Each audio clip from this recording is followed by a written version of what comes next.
Gaziantep'ten gelen bir çevre yolu var ve o çevre yolu buraya bağlanıyor. Buradan da Mardin'e bağlanıyor. Böylece oradan da ciddi anlamda bir trafik akışı var.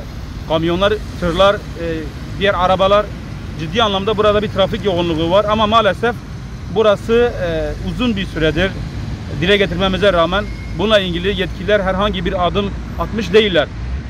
Burada belki şu anda çok yoğun olarak olmasa da akşama doğru veya yağmurun çok sık yağdığı dönemlerde ciddi anlamda bir trafik yoğunluğu yaşanıyor. Burası adeta kilitleniyor. İnsanlar hareket edecek alan bulamıyorlar. Yani uzun tırlar düşünün. Burada uzun tırlar dönüş alamıyorlar. O kadar dar bir kavşak ki tırlar dönemiyorlar ve araçlar çoğu zaman tırların altında kalma tehlikesi var. Burada ciddi anlamda şimdiye kadar yoğunluklu kazalar meydana geldi. Yani insanlarımızın ölmesini istemiyoruz. İnsanlarımızın zarar etmesini istemiyoruz. Ve bir an önce buranın köprülü kavşak sözünün yerine getirilmesini istiyoruz. Daha önce yetkililer buraya köprülü kavşak için proje hazırladıklarını basına, halka, kamuoyuna deklare ettiler. Ama onun üzerinden aylarca zaman geçmesine rağmen bununla ilgili herhangi bir adım atılmış değil.